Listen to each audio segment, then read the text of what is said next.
Bismillahirrahmanirrahim. Assalamualaikum warahmatullahi wabarakatuh.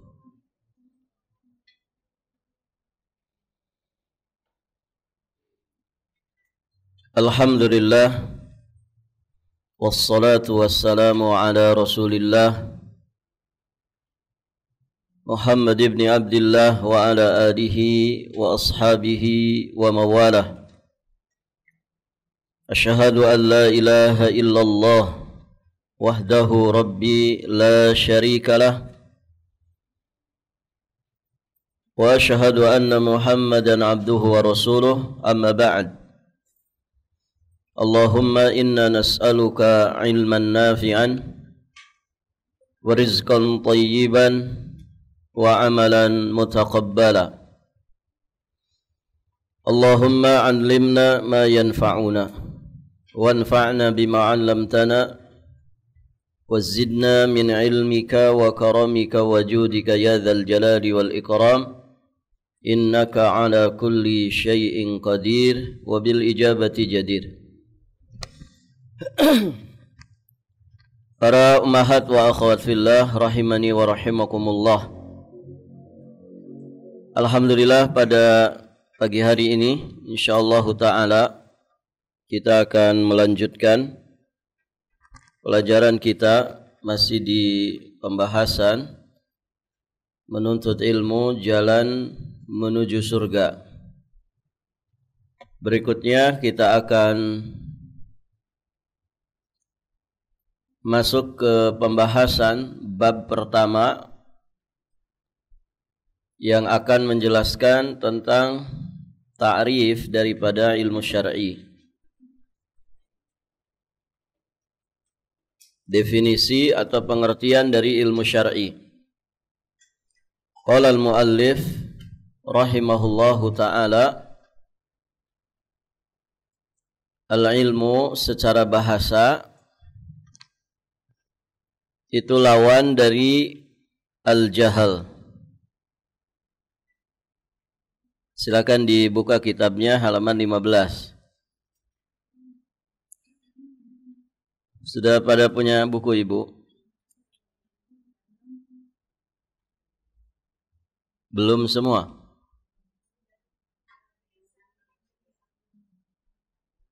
Oh, belum datang?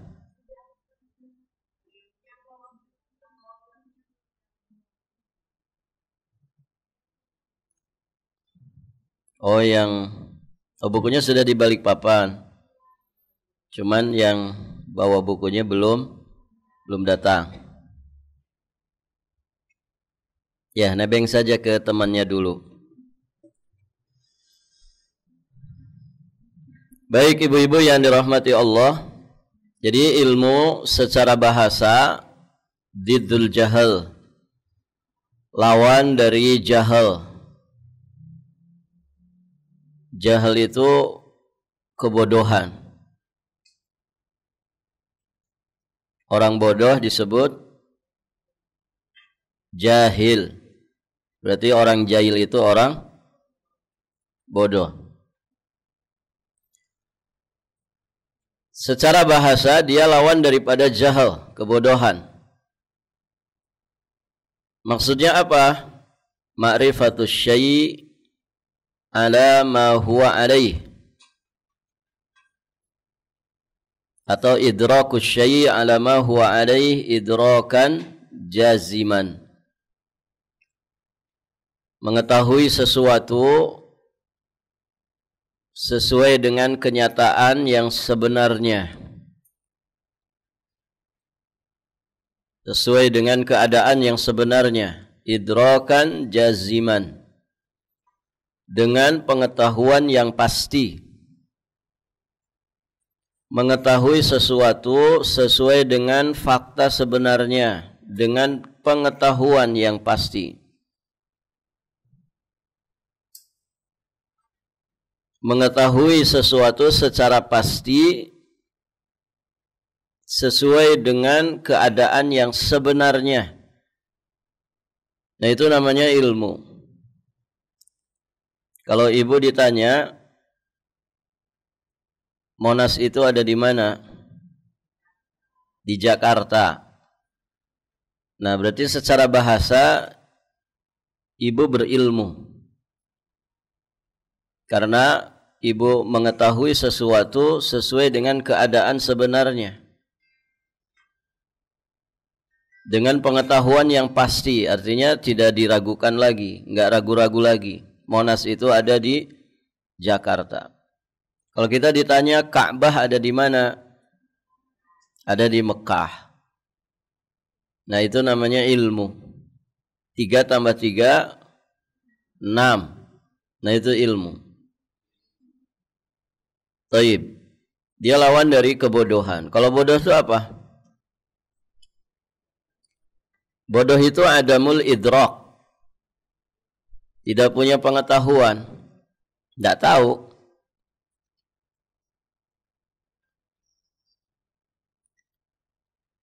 Balikpapan itu di mana? Tidak tahu. Nah, itu namanya jahal. Adamul idrak, tidak punya pengetahuan. Ka'bah ada di mana? Tidak tahu. Nah, itu jahal. Nah, ada jahal yang lebih parah, nanti ada pembahasannya. Namanya jahal murakkab. Dia mengetahui sesuatu tidak sesuai dengan keadaan yang sebenarnya. IKN itu ada di mana? Dia jawab ada di Papua. Dengan mantap dia jawab di Papua. Nah, itu namanya apa, Bu? Jahal murakkab. Jahal murakkab. Bahasa kitanya STU. Sok tahu. Dengan mantap menjawab, tapi jawabannya itu tidak sesuai dengan kenyataan sebenarnya. 3 tambah 3 berapa? 33. Nah, itu jahal murakkab. Nanti ada pembahasannya. Baik. Itu ilmu secara bahasa. Dia lawan dari kebodohan. Yang dimaksud adalah dia mengetahui sesuatu sesuai dengan keadaan yang sebenarnya, dengan pengetahuan yang pasti. Adapun ilmu secara istilah syar'i dijelaskan oleh sebagian ulama bahwa al-ilmu itu adalah ma'rifah.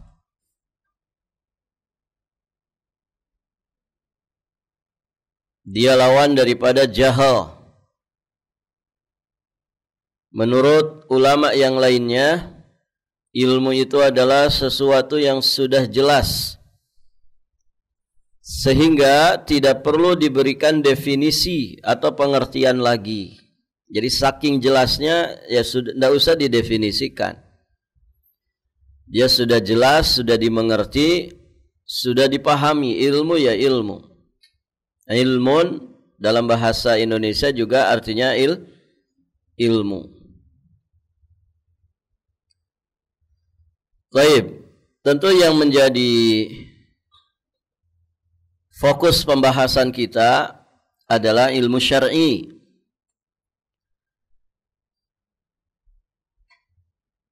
Ilmu syar'i yaitu ilmu yang diturunkan oleh Allah Subhanahu wa ta'ala kepada Rasulnya,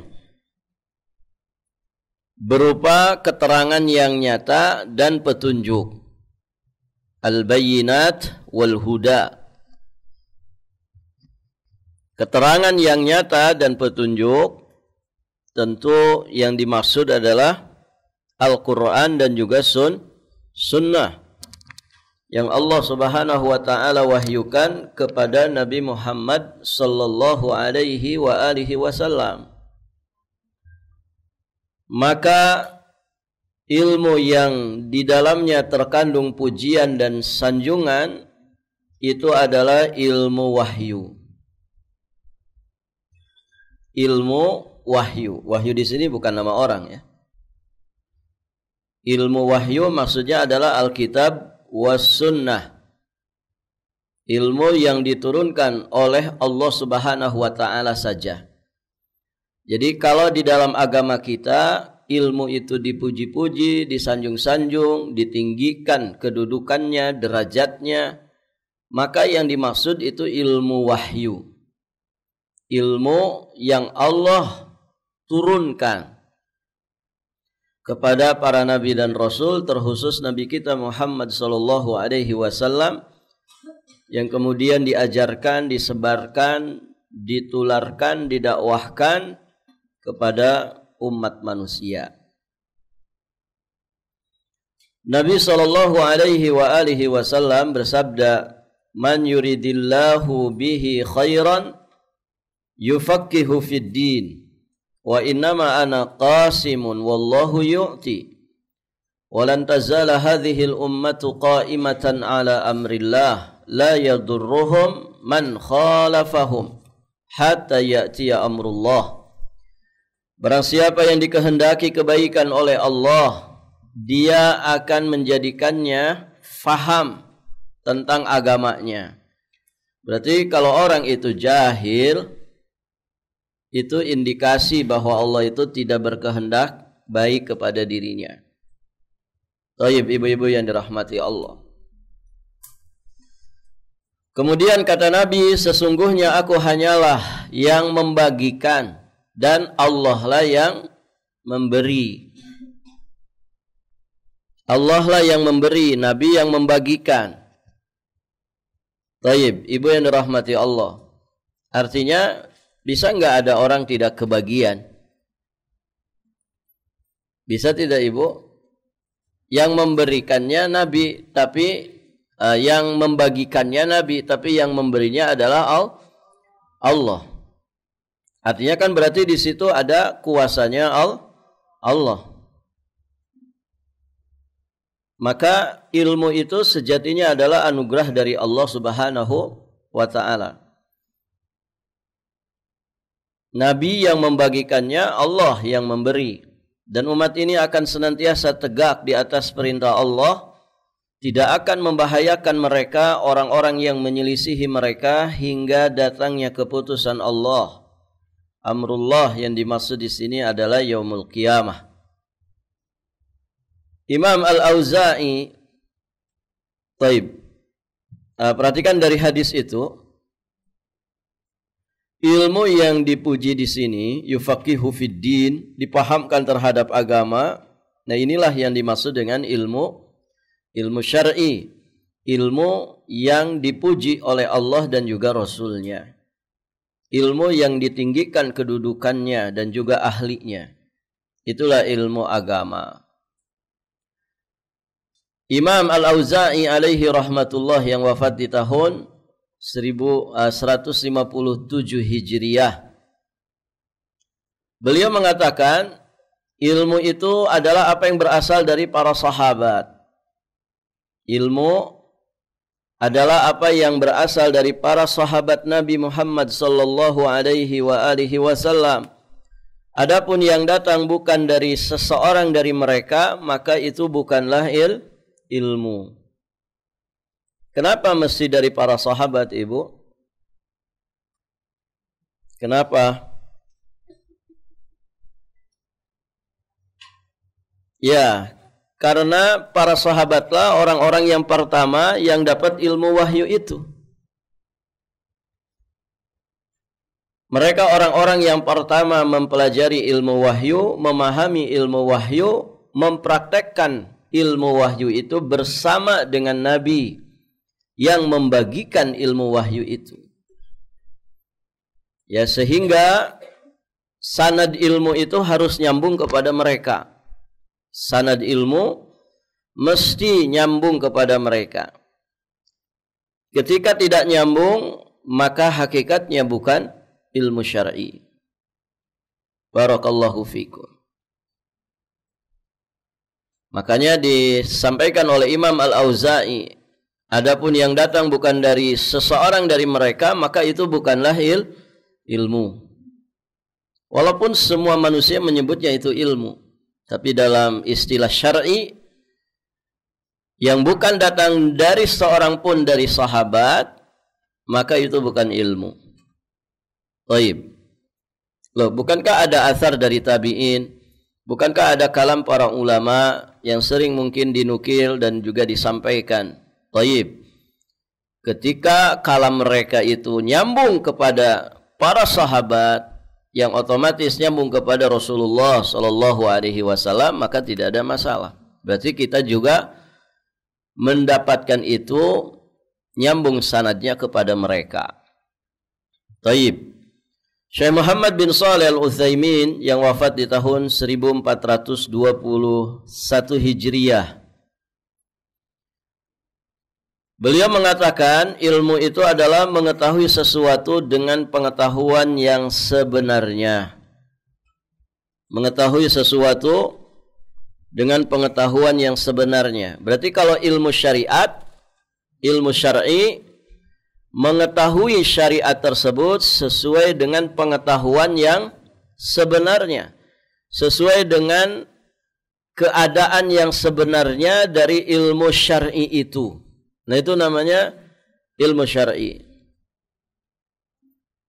Artinya bisa jadi ada orang mengatasnamakan ilmu syariat, ternyata syariat tidak seperti itu. Maka hakikatnya itu bukan ilmu. Bukan ilmu syar'i. Baik, ibu-ibu yang dirahmati Allah. Nah, di sini beliau kemudian melanjutkan tentang maratibul idrak. Tingkatan pengetahuan atau tingkatan ilmu. Baik. Saya urutkan ibu ya. Saya urutkan biar dari atas dulu. Dari atas yang pertama jelas al-ilmu. Tadi sudah kita sampaikan ilmu itu idrakus syai' ala ma huwa alaihi idrakan jaziman. Mengetahui sesuatu sesuai dengan keadaan yang sebenarnya dengan pengetahuan yang pasti. Nah, di bawah ilmu itu ada namanya dzan. Urutannya gitu aja, Bu. Di sini dzan disebutkan di urutan ke-6.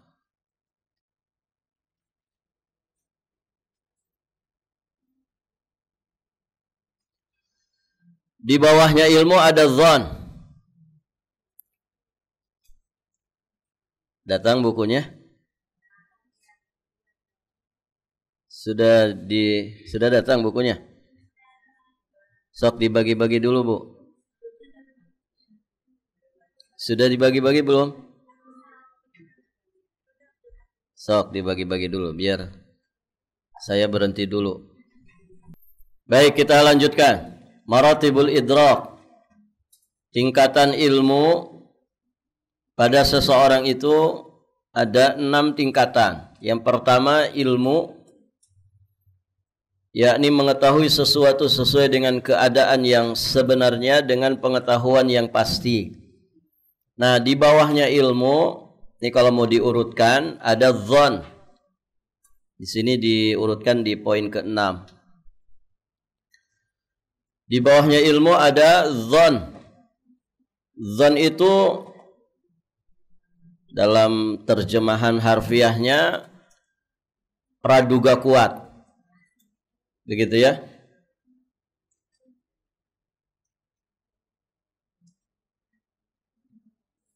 Apa itu? Yakni mengetahui sesuatu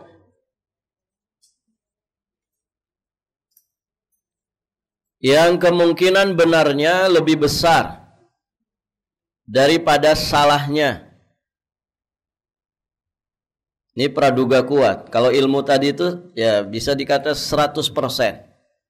Karena mengetahui sesuatu sesuai dengan fakta sebenarnya. Nah, kalau dzan dia masih ada kemungkinan salahnya. Namun kemungkinan benarnya lebih besar. Kalau dipersenkan, kemungkinan benarnya 70%, kemungkinan salahnya 30%. Jadi ilmunya 70%, ya jahalnya 30%. Nah, itu namanya dzan. Kemungkinan benarnya 70, kemungkinan salahnya 30. Itu di bawahnya ilmu. Kemudian di bawah dzan ada syak. Syak itu secara harfiah artinya ragu-ragu. Berarti kemungkinan benar dan salahnya itu sama-sama. Orang bilang 50-50. Bahasa Inggris itu Bu ya. 50-50. 50%, 50%. Kemungkinan benarnya 50, kemungkinan salahnya 50. Nah itu namanya ragu. Aduh ragu mau beli apa tidak. Akhirnya apa Bu? Akhirnya beli. Baik, syak. Itu syak ya, ragu-ragu. Mengetahui sesuatu yang kemungkinan benar atau salahnya itu sama. 50%, 50%. Nah, di bawah syak itu ada waham. Sok, perhatiin. Waham ini lawan dari mana? Kalau dia dilawankan, lawan dari mana? Kebalikan dari mana? Kebalikan dari dzan. Kebalikan dari dzan. Nah, kalau dzan mengetahui sesuatu yang kemungkinan benarnya lebih besar daripada kemungkinan salahnya. 70% benar, kemungkinan salahnya 30%. Nah, waham itu kebalikannya. Kebalikannya. Mengetahui sesuatu dengan kemungkinan salah lebih besar daripada kemungkinan benarnya. Kemungkinan benarnya 30%, kemungkinan salahnya 30%. Itu disebut waham. Kalau dibahasakan kita, waham itu ya praduga lemah. Waham itu praduga lemah. Kalau tadi dzan praduga kuat. Waham itu praduga lemah. Nah, di bawahnya waham itu ada al-jahlul basit. Jahal basit. Jahal basit itu tadi yang saya sampaikan, adamul idrak. Dia tidak mengetahui sesuatu sama sekali. Berarti itu lawannya dari mana? Lawan dari ilmu. Dia kebalikan daripada ilmu. Jahal basit. Harfiahnya itu bodoh yang basit itu kalau harfiahnya sederhana. Bodoh yang ringan lah begitu.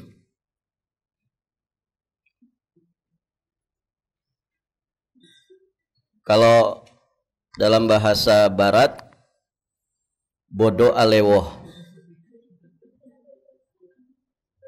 Bodoh alewoh. Nah, ada jahal murakkab. Jahal murakkab itu bodoh kuadrat. Bodoh bertingkat. Kalau dalam bahasa barat namanya bodoh katotoloyo.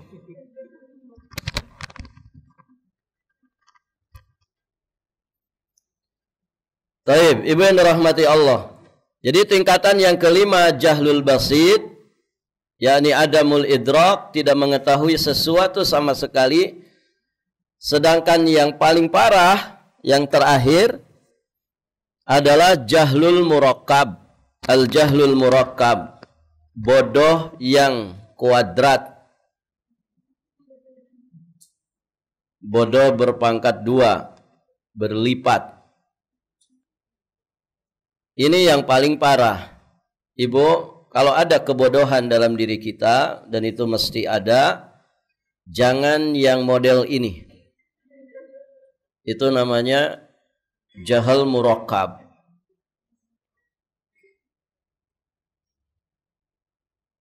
Boleh enggak orang kafir jadi pemimpin kaum muslimin? Boleh tidak? Ada yang jawab, oh boleh. Kenapa? Ya enggak apa-apa. Sekarang kalau Anda naik pesawat, dipimpin sama pilot, apakah harus tanya dulu, pilot kamu Muslim atau bukan? Kalau bukan Muslim, saya mau turun ini. Ada orang jawab begitu, Bu, ketika ditanya, boleh nggak orang kafir jadi pemimpin? Dengan mantapnya dia jawab jawaban seperti itu. Ini jahal apa namanya? Jahal murakkab. Bodoh kuadrat. Apa itu? Mengetahui sesuatu tidak sesuai dengan yang sebenarnya, tidak sesuai dengan fakta sebenarnya. Kenapa dikatakan kuadrat kebodohannya? Karena dia menggabungkan dua kebodohan sekaligus pada dirinya. Yang pertama, kebodohan karena memang dia nggak ngerti ilmunya, nggak tahu ilmunya, tidak mengetahui perihal yang sebenarnya. Kemudian bodoh yang kedua, tingkat yang kedua, dia bodoh bahwasanya dirinya itu bodoh. Mana yang lebih bagus, Bu? Orang bodoh, dia sadar dirinya bodoh sehingga mau belajar. Ada orang bodoh, dia nggak sadar dirinya bodoh. Malah dia memposisikan diri seperti orang pintar yang menangani kebodohan. Padahal dia orang bodoh. Bahaya nggak orang kayak gitu, Bu? Bahaya. Bahaya ini. Kalau dalam urusan dunia, resikonya dunia. Paling parah-parahnya resiko dunia itu ya kematian. Tapi kalau ini terkait dengan ilmu agama, oh mengerikan. Kalau dunia kan misalkan ada orang jadi dokter, tapi sekolahnya cuman beli ijazah. Ijazah fakultas kedokteran. Ya. Atau dia persamaan. Baik, bahaya gak Ibu? Bahaya, bisa malpraktek. Dan di sebagian daerah tuh ada model begitu. Jadi dia jadi dokter tapi persamaan. Itu ternyata nyuntik itu kan udah sembarangan, Ibu. Yang disuntik tuh bagian belakang. Itu kalau salah-salah itu bisa pincang orang. Kena sarafnya bukan pada tempatnya, oh bisa pincang. Barakallahu fikum. Nah itu resiko dunia. Ketika orang jahal murakkab tentang dunia. Tapi kalau berkaitan dengan agama, nah ini resikonya dunia sekaligus akhirat. Dia bisa sesat dan menyesatkan orang lain. Dia bisa mendapatkan siksa api neraka dan juga menggiring orang kemudian juga untuk sama-sama masuk neraka. Wal iyadzubillah. Nah itu Ibu ya, kenapa disebut murakkab? Karena dia menggabungkan dua kebodohan sekaligus. Pertama, tadi dia bodoh, memang tidak punya ilmu, tidak mengetahui perihal yang sebenarnya. Dan yang kedua, dia bodoh karena beranggapan bahwa dirinya tahu padahal sebenarnya tidak tahu. Itulah orang yang bodoh tapi tidak sadar dirinya itu bodoh. Bodoh bahwasannya dirinya itu bodoh. Kan ada 4 manusia itu ya. Rajulun yadri wa huwa yadri annahu yadri. Ada orang berilmu, ada orang yang tahu bahwasanya rajulun yadri wa huwa yadri annahu yadri. Ada orang berilmu dan dia tahu bahwasanya dirinya itu berilmu. Ada rajulun yadri wa huwa la yadri annahu yadri. Ada orang yang tahu sebetulnya dia berilmu, tapi dia tidak tahu bahwasanya dirinya itu berilmu. Nah, ada yang berikutnya, rajulun la yadri wa huwa yadri annahu la yadri. Ini yang disebut jahal basit. Orang yang tidak berilmu alias bodoh dan dia tahu, dia sadar bahwa dirinya itu bodoh, tidak berilmu. Nah, yang paling parah yang terakhir. Rajulun la yadri wa huwa la yadri annahu la yadri. Seseorang yang tidak berilmu alias bodoh, namun dia tidak tahu bahwa dirinya itu bodoh. Itu jahal murakkab.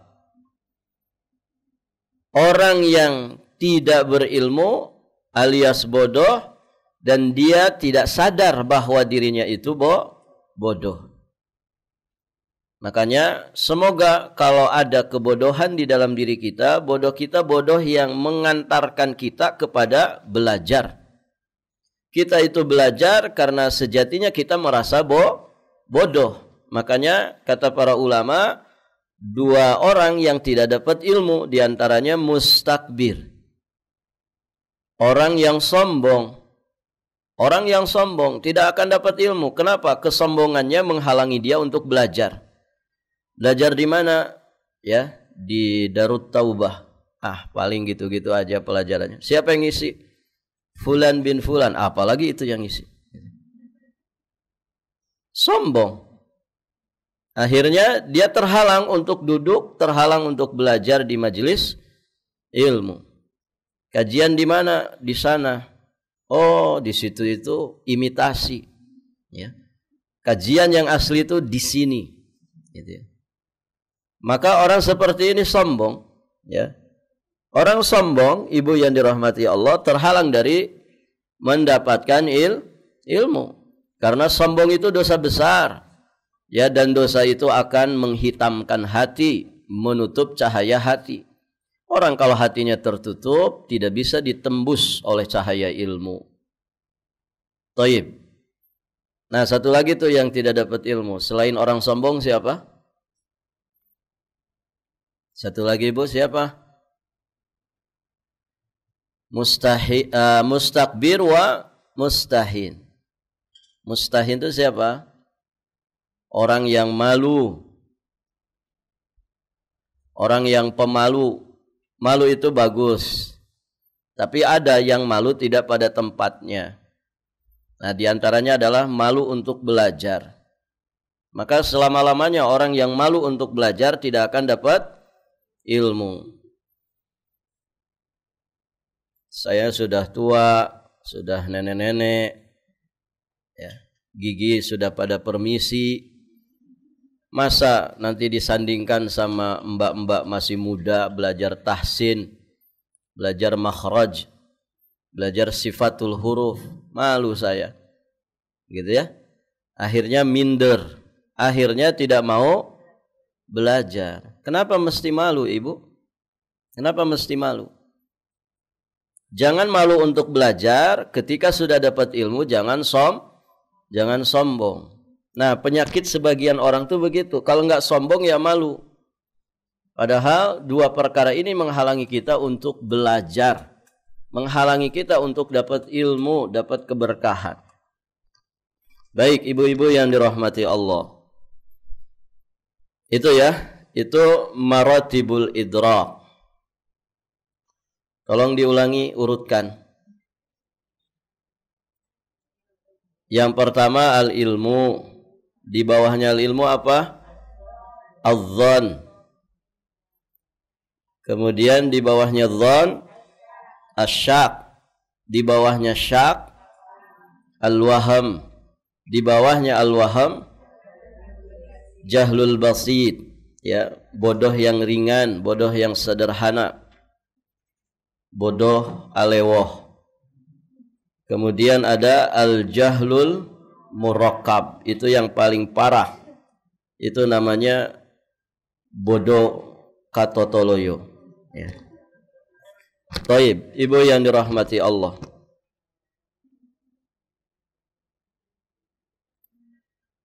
Bisa dipahami itu Ibu? Kenapa Bu? Itu bahasa barat. Jawa Barat. Bodoh alewoh itu orang bodoh, dia sadar dirinya bodoh sehingga mau bertanya, mau belajar. Nah, itu bagus. Karena berarti ada harapan dia untuk naik levelnya. Tidak bodoh lagi. Nah, kalau bodoh katotoloyo sudah bodoh tidak mau belajar. Nah, itu karena sombong mungkin atau karena pemalu, malu yang tidak pada tempatnya. Ya, akhirnya lambat laun orang ini bisa murokab. Maksudnya sok tahu. Kan sekarang ini banyak orang yang sok tahu. Taib, ibu-ibu yang dirahmati Allah. Itu ya, bisa dipahami Ibu? Kita lanjut. Ilmu terbagi menjadi dua. Ilmu terbagi menjadi dua. Ada dharuri, ada nadhari.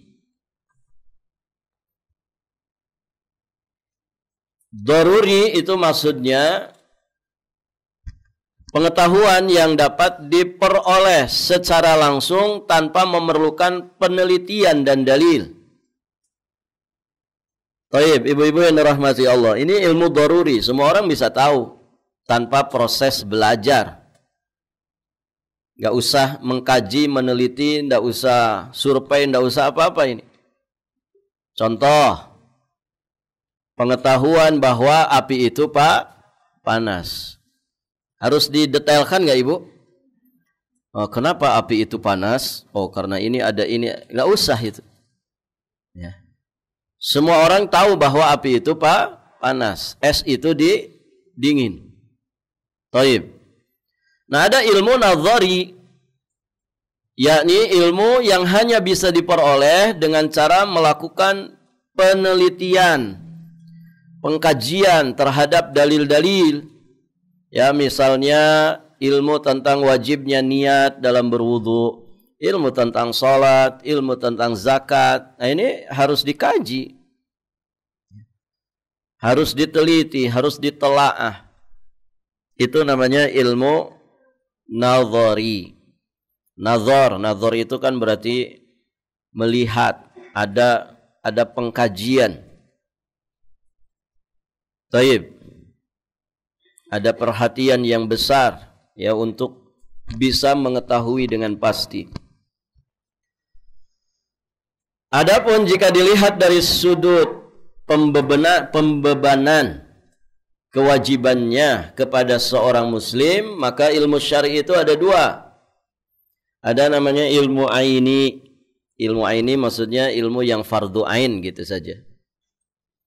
Ilmu aini, yakni ilmu yang wajib diketahui dan dipelajari oleh setiap muslim dan muslimah. Artinya la yasa'ul muslim jahluh, begitu ya. Seorang muslim itu tidak boleh jahil terhadap masalah-masalah ilmu aini ini. Contoh, ilmu tentang iman, tidak boleh jahil karena ini ilmu aini, hukumnya fardu ain. Misalnya ilmu tentang toharoh, tata cara bersuci, ilmu tentang salat, ya ilmu tentang iman, di dalamnya tercakup rukun iman yang 6. Ya, tentang salat, tentang puasa itu rukun Islam, tentang zakat. Ya, apabila telah memiliki harta yang mencapai nisab dan juga haul. Kemudian ilmu tentang haji ke Baitullah bagi yang mampu.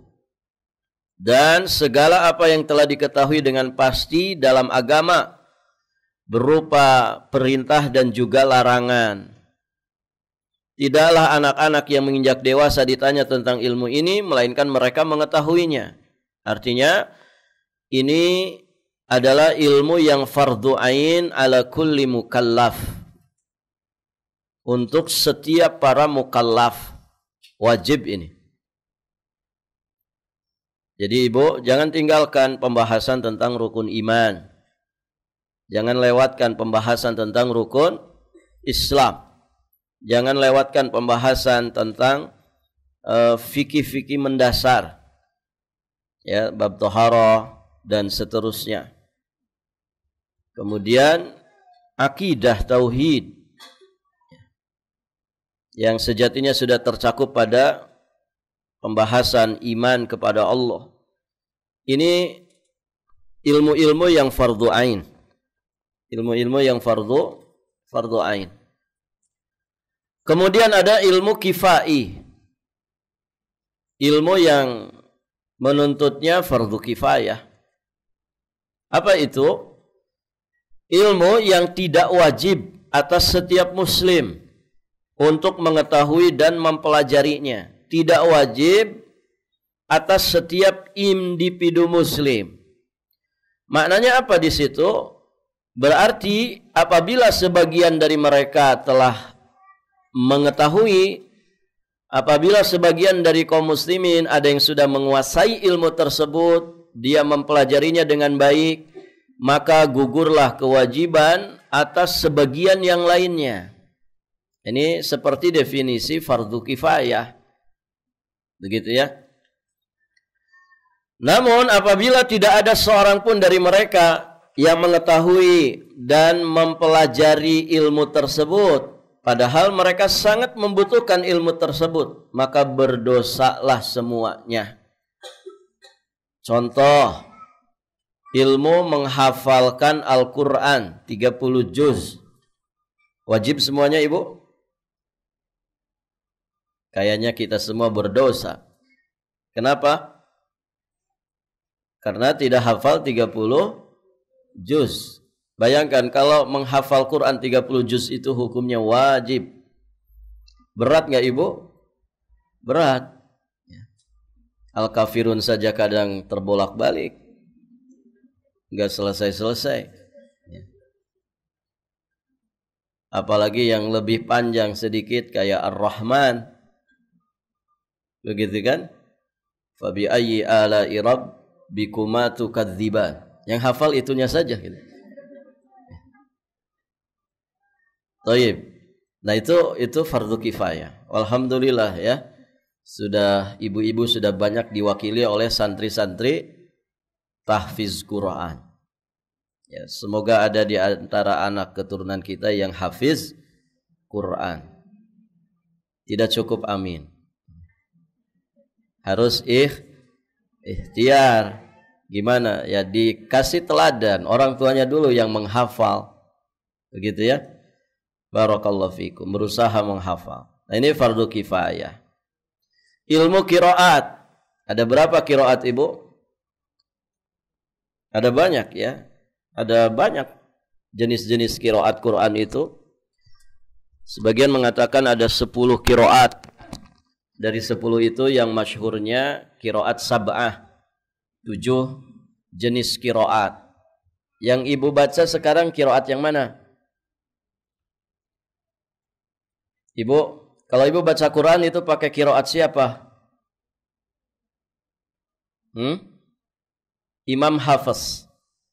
Ini qiraat yang paling banyak digunakan oleh mayoritas muslim di dunia ini. Qiraat Hafiz. Yang kita baca itu qiraat Imam Hafiz. Dari Asim bin Abi Nujud.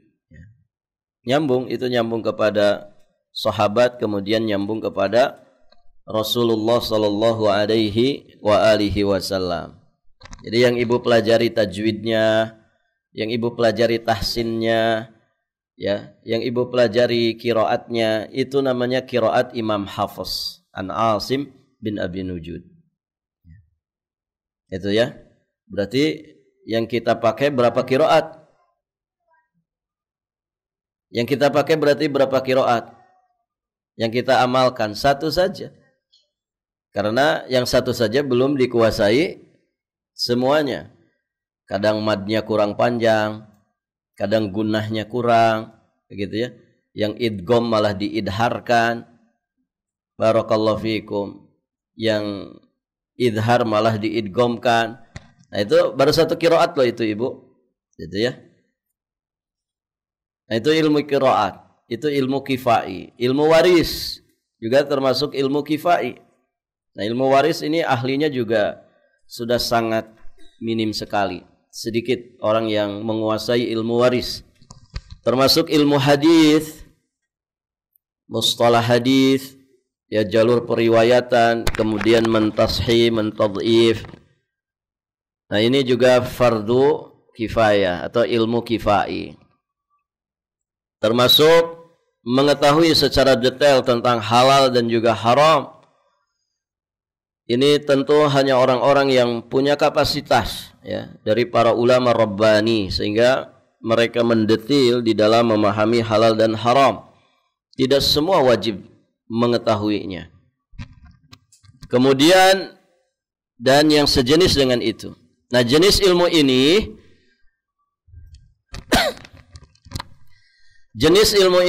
tidak wajib dipelajari oleh setiap individu muslim dan muslimah, namun cukup dilakukan sebagian dari mereka saja.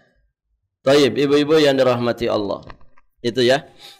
Jadi ditinjau dari sudut pembebanan kewajiban belajar ilmu terhadap seorang muslim, ilmu itu dua tadi. Ada ilmu aini, ada ilmu kifai.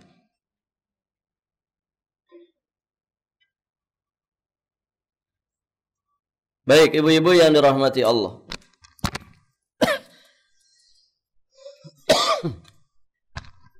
Kita lanjutkan. Di sini beliau membahas tentang definisi dari ilmu nafi'. Ta'rif dari ilmu nafi'.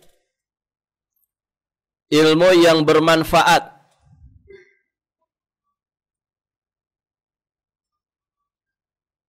Di dalam Al-Quran terkadang Allah Azza wa Jalla menyebutkan ilmu pada kedudukan yang terpuji.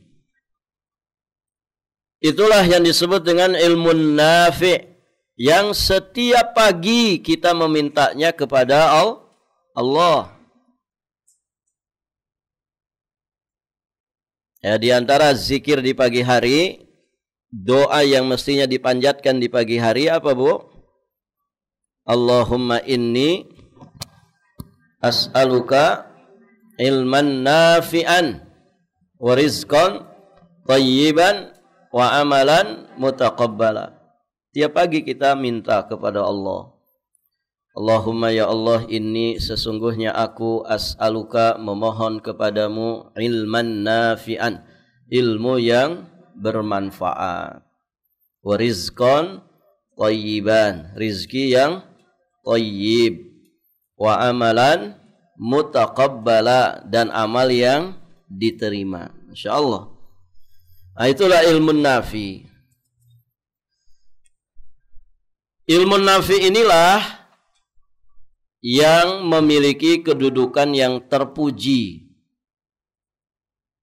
Nah, terkadang Allah juga menyebutkan istilah ilmu namun pada kedudukan yang tercela. Contohnya apa? Yang disebut ilmu tapi pada versi tercelanya. Ilmu apa itu diantaranya? Ilmu sihir. Sihir itu ilmu bukan? Ilmu. Maksudnya dengan proses belajar. Ya. Ilmu perdukunan. Itu ilmu tapi dalam konteks tercela. Nah, kalau ada ilmu kemudian konteksnya tercela, itulah yang disebut dengan ilmu la yanfa'. Ilmu yang tidak bermanfaat. Manfaat itu bahasa Arab, bahasa Indonesia, Bu? Bahasa Arab. Manfa'atun. Manfa'ah. Nafi'ah.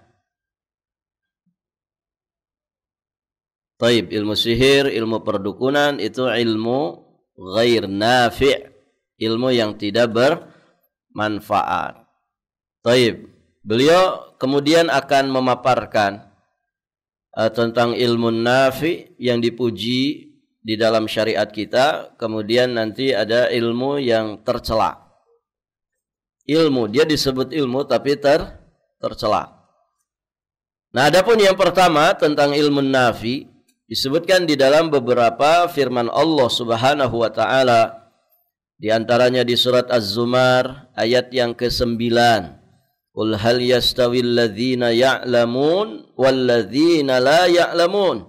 Katakanlah, apakah sama orang-orang yang berilmu dengan orang-orang yang tidak berilmu? Sama tidak, Ibu? Berbeda. Nah, ilmu di sini maksudnya ilmu syar'i, ilmu nafi'. Tentu beda antara orang yang berilmu dengan orang jahil. Ilmu itu disifati dengan cahaya, jahil itu disifati dengan kegelapan. Beda enggak gelap dengan cahaya? Beda. Enak gelap-gelapan atau enak terang-terangan?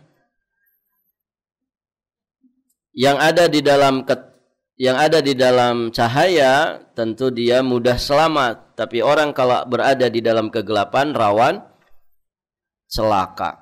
Begitu kan, Ibu? Barakallahu fiikum. Maka tidak sama antara orang yang berilmu dengan yang tidak berilmu. Kemudian di surat Ali Imran ayat 18 Allah Subhanahu wa taala berfirman, syahidallah annahu la ilaha illahu wal malaikatu wa ulul ilmi qaiman bil qist la ilaha illahu wal azizul hakim. Allah menyatakan bahwa tidak ada ilah yang berhak diibadahi dengan benar selain Dia. Demikian pula para malaikat dan orang-orang yang berilmu yang menegakkan keadilan. Perhatikan di sini. Ada dua keistimewaan orang-orang yang berilmu yang disebut di dalam ayat ini. Pertama, mereka disandingkan dengan para malaikat yang mempersaksikan keesaan Allah Subhanahu wa taala. Kemudian mereka dinyatakan sebagai qaiman bil qist. Mereka itu orang-orang yang menegakkan keadilan. Orang-orang yang menegakkan keadilan. Ibu, orang itu kalau berilmu biasanya adil dan hikmah. Apa, Bu? Adil. Berilmu. Karena dia berilmu. Ilmu itu akan membimbing dirinya untuk bijaksana menyikapi segala sesuatu dalam kehidupannya. Nah, ini istimewanya ulul ilmi, orang-orang yang diberi ilmu. Mereka disandingkan dengan para malaikat yang mempersaksikan tentang keesaan Allah. Kemudian mereka juga dikatakan qaiman bil qist. Ya, mereka itu menegakkan keadilan. Kemudian di ayat yang lain surat Thaha ayat 114, wa qur rabbi zidni ilman, dan katakanlah ya Rabbku tambahkanlah ilmu kepadaku. Ini termasuk doa yang semestinya selalu dibaca. Jangan lewatkan ini. Rabbi zidni ilman. Doanya pendek saja. Rabbi zidni ilman. Wahai Rabbku, tambahkanlah ilmu kepadaku. Nah, yang sering dibaca oleh orang, Rabbi zidni malan. Wahai Rabbku, tambahkanlah harta kepadaku. Ya. Bukan malan tapi ilman. Ya, orang kalau urusan harta selalu pengen nambah. Masya Allah. Taib. Resiko pengen nambah, pengen ngurang, Bu? Resiko dapur. Apa nafkah maksudnya? Taib. Pengen nambah, pengen ngurang? Pengennya nambah kan? Barakallahu fiik. Taib. Tahun dulu dengan tahun sekarang berbeda. 10 tahun lalu dengan 10 tahun dengan sekarang berbeda. Berarti nambah atau ngurang? nambah, inflasi namanya. Thayyib, ibu-ibu yang dirahmati Allah. Tahun 90 kalau punya duit 1 juta, gede apa kecil, Bu? Gede. Sekarang punya uang 1 juta, kecil gede. Ya. Tergantung uang itu di siapa, begitu ya. Barakallahu fikum. Kalau uang itu ada di tangan orang-orang yang bersyukur, oh besar sekali. Ya kan, Ibu? Tapi penyakit manusia itu tidak ada qanaah-qanaahnya, begitu ya, sehingga dia kufur terhadap yang besar, kemudian berkeluh kesah terhadap yang kecil. Barakallahu fikum. Ya, syukuri berapapun yang Allah beri. Namanya itu qanaah. Qanaah itu berpuas hati dengan jatah rezeki yang Allah Subhanahu wa taala berikan. Karena qanaah itu hakikatnya kekayaan. Jadi kalau ibu sudah punya qanaah, berarti ibu itu wong sugih, ya. Ibu orang kaya kalau ibu qanaah. Qanaah itu apa? Lapangnya hati, ridho dan puasnya hati dengan jatah yang diberikan Allah kepada dirinya. Begitu. Orang yang berharta berlimpah tapi tidak ada puas-puasnya, maka sejatinya dia orang miskin hati. Ada orang begitu, Bu? Kurang aja, minus aja. Ada enggak? Ada. Ya. Banyak yang kayak gitu, banyak. Tidak ada puas-puasnya, gitu ya. Kalau orang itu sudah tamak, sudah rakus, maka menjadikan dia itu menghalalkan segala macam cara. Nauzubillah. Baik, kok jadi ke situ pembahasannya? Kita sedang bahas meminta tambahan ilmu. Ibu-ibu diam aja sih.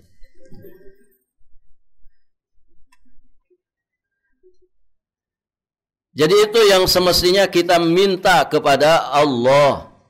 Apa itu? Tambahan ilmu. Jangan lupa ini ya, doa ini. Pendek sekali. Tapi saking pendeknya kita sering lupa. Rabbi zidni ilman. Tiap saat itu kita minta Rabbi zidni ilman. Mau belajar, doanya apa? Baca ini. Rabbi zidni ilman. Jangan bismikallahumma amutu wa ahya. Ya. Ayo yang tidur bangun, Bu. Bangun. Masih pagi.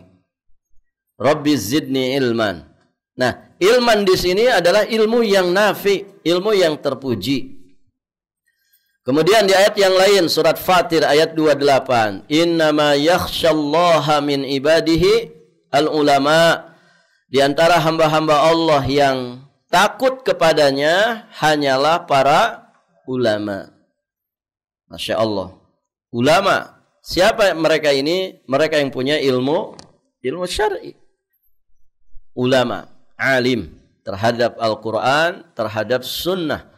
Kealimannya itu mendorong mereka, ya, mengantarkan mereka kepada derajat khasyah. Khasyah itu levelnya di atas khauf. Jadi takutnya para ulama kepada Allah itu levelnya level khasyah. Kenapa? Karena rasa takut mereka kepada Allah didasari oleh ilmu.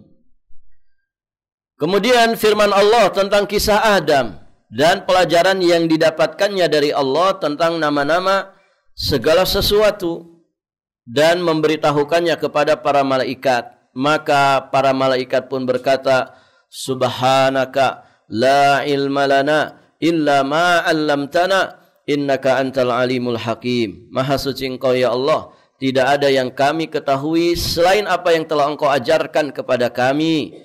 Sesungguhnya Engkaulah yang maha mengetahui lagi maha bijaksana. Nah, ini ilmu yang dimaksud di sini ilmu yang bermanfaat. ilmu yang Allah ajarkan kepada Nabi Adam, ilmu yang Allah ajarkan kepada para malaikat, ilmu yang Allah ajarkan kepada manusia. Itu anugerah dari Allah. Subhanaka la ilma lana illa ma 'allamtana. Makanya ilmu itu mesti disyukuri. Mensyukuri ilmu dengan cara diamalkan. Mensyukuri ilmu dengan cara disebarkan, diajarkan, didakwahkan. Itu bagian dari tasyakur bil ilmi. Firman Allah tentang kisah Nabi Musa dengan Nabi Khidir. Nabi Musa berkata kepada Nabi Khidir, "Hal attabi'uka ala an tu'allimani mimma 'ullimta rusyda?" Hal attabi'uka. Bolehkah aku mengikutimu supaya mengajarkan kepadaku ilmu yang benar di antara ilmu-ilmu yang telah engkau ajarkan, yang telah diajarkan kepadamu, maksudnya yang telah Allah ajarkan kepadamu. Jadi ilmu yang kemudian diinginkan oleh Nabi Musa ketika beliau ingin mengikuti Nabi Khidir, itulah ilmu yang bermanfaat, yang kemudian dipuji, disanjung oleh Allah, juga dipuji dan ditinggikan derajatnya untuk para ahlinya. Ini semua adalah ilmu yang bermanfaat. Namun, di sini ada poin kedua ya, di tengah-tengah antara ilmu yang dipuji dengan ilmu yang dicela. Terkadang Allah mengabarkan keadaan suatu kaum yang diberikan ilmu, namun ilmu yang ada pada mereka itu ternyata tidak memberikan manfaat kepada mereka. Ini adalah ilmu yang bermanfaat pada hakikatnya, namun ternyata pemiliknya tidak mengambil manfaat dari ilmu itu. Itu namanya apa, Ibu? Rugi. Ya, rugi. Sebetulnya merugi. Ada ilmu yang bermanfaat, tapi dia tidak bisa mengambil manfaat daripada ilmu yang bermanfaat ini. Allah sebutkan di surat Al-Jumu'ah ayat yang kelima, "Matsalul ladzina hummilut taurata thumma lam yahmiluha kamatsalil himari yahmilu asfara bi'sa matsalul qaumil ladzina kadzdzabu biayatillah wallahu la yahdil qaumadz zalimin." Perumpamaan orang-orang yang diberi tugas membawa Taurat kemudian mereka tidak membawanya, yakni tidak mau mempelajari dan mengamalkannya, itu diumpamakan oleh Allah seperti keledai. Tahu keledai, Ibu? Keledai itu kalau di Arab itu binatang yang sering dicibir. Ya, sering dijadikan lambang kebodohan. Ya, kalau di kita apa? Binatang yang sering dijadikan lambang kebodohan. Kebo. Makanya ada istilah bodoh ela-elo koyo kebo. Ya. Bodoh ela-elo koyo kebo. Kata orang Jawa begitu. Ya. Nah, kalau di Arab itu himar. Ya. Jadi kalau orang awam di sana, kalau maki-maki temannya, berseteru, ya, atau ngejek, merendahkan temannya, itu seringkali kalimat himar itu muncul. Himar anta himar. Ya. Kamu keledai, katanya gitu. Maksudnya kamu bodoh, kamu binatang, kamu rendah. Thayyib, Ibu yang dirahmati Allah. Memang sih kalau lihat jugrugannya, Ibu, ya, beda dengan kuda ya. Kalau kuda itu kan gagah. Kalau himar itu memang ya mirip-mirip kebo lah begitu. Thayyib, Ibu yang dirahmati Allah. Dia diumpamakan seperti keledai yang membawa kitab-kitab yang tebal. Jadi himar itu biasanya dijadikan alat angkut, kendaraan angkut. Biasanya dibikin tas di belakangnya. Bukan tas ya, kayak kantong. Kalau di kita kan kalau ada orang misalkan sales gitu ya, itu di belakang motornya suka ada apa? Tas itu, dua itu, Bu. Nah, himar juga begitu. Itu di belakang punggungnya itu lebih ke arahnya lebih ke belakang ya. Dibuatkan dua tas yang kemudian ada di sebelah kiri dan di sebelah kanannya. Taib, ibu yang dirahmati Allah. Nah, orang-orang yang tidak mau mempelajari kitab Allah, tidak mau mengamalkan kitab Allah, mereka diumpamakan seperti himar.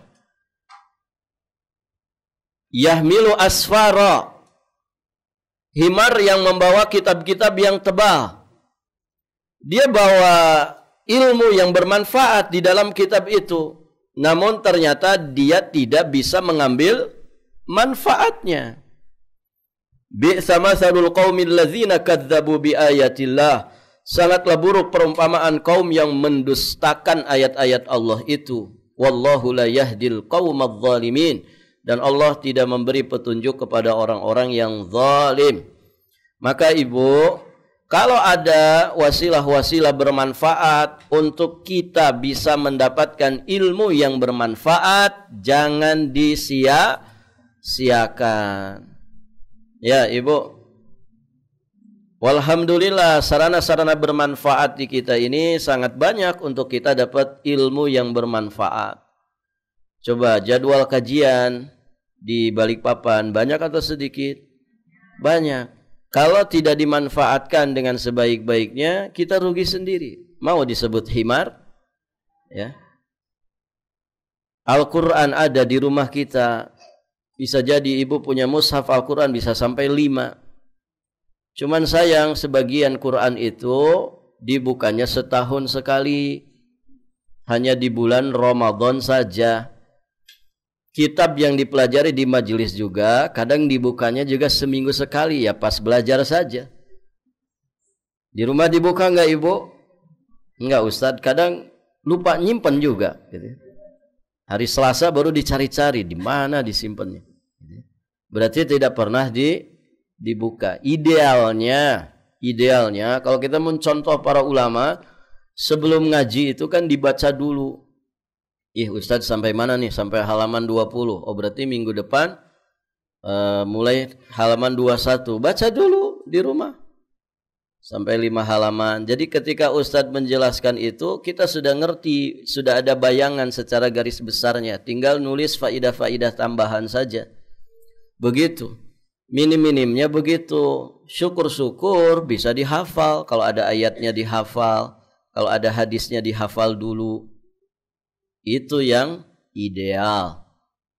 Kayak Imam Syafi'i, ya kan? Ketika datang ke Imam Malik belajar kitab Muwatta, itu beliau datang dalam keadaan sudah menghafal kitabnya itu. Ya, kadang kita mah judulnya saja nggak tahu. Ya, pokoknya bawa kitab saja. Ya mirip-mirip himar tadi. Gitu. Bawa kitab tapi tidak ngerti kitab apa ini. Barakallahu fiikum. Itu ibu ya. Saya kira cukup sampai di sini. Sudah 1 jam lebih. Mudah-mudahan bermanfaat apa yang kita pelajari jadi ilmu yang nafi, dan semoga Allah memberikan hidayah dan inayah untuk mengamalkannya. Amin Allahumma ya rabbal alamin. Baik ibu, nanti pembahasan berikutnya kita akan bahas ilmu yang disebutkan namun pada konteks tercela. Ini nanti kita bahas di kesempatan berikutnya. Tolong kasih tanda ibu ya. Selasa depan